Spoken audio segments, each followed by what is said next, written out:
Hi, I'm Michelle Begue with a look at what's happening in Latin America now. But first, our news trivia.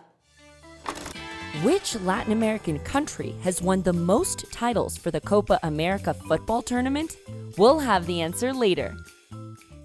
Now let's go to my colleague Joel Richards, who has a special report.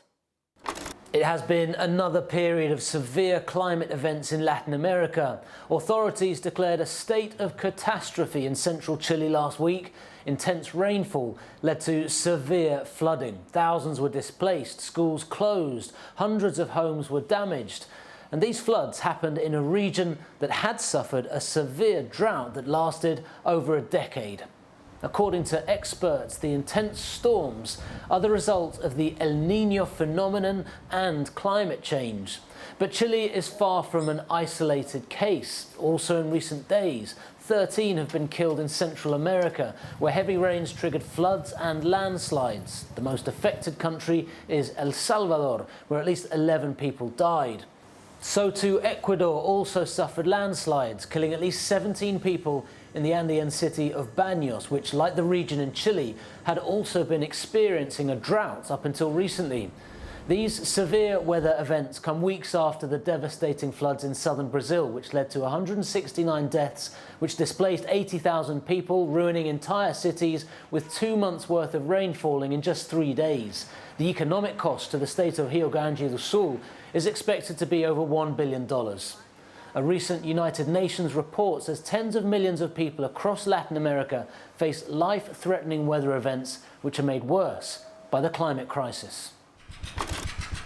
Now take a look at these images. Peru is one of the most biodiverse countries in the world, but every year since 2017, it has lost an average of 21,000 hectares of Amazon rainforest.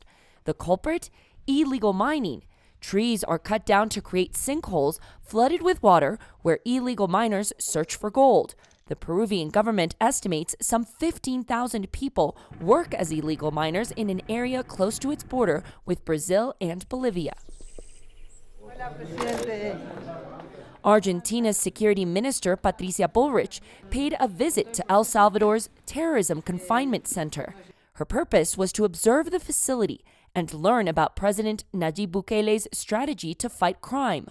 Bullrich toured the complex for 4 days and later shared on social media the words, "This is the path," adding that her government will also be tough against criminals. Bullrich announced in early May that Argentina will build 2 new prisons.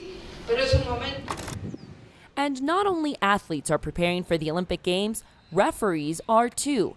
Female football referees. Venezuelans Emícar Calderas and Migdaya Rodriguez have been selected to work at this summer's Olympic Games. They work out hard so they will be in optimal physical condition in Paris. Rodriguez will also be one of the few female referees at the Copa America in the United States, where all the players are male. Now let's take a look at what stories we're following for next week. We're following a story in Jalisco State in western Mexico. Forensic teams and prosecutors are working together at a site where some say there are at least 10 bodies in a clandestine grave. Tens of thousands of people have been declared missing in Mexico, especially after the country launched a large offensive operation against drug cartels back in 2018. And now the answer to our news trivia. The answer is A and B. With 15 titles each, Argentina and Uruguay are the record holders for the most wins of the Copa America, which is the world's oldest international football tournament. Brazil comes in a far third with 9 championships. All 3 countries have won the World Cup.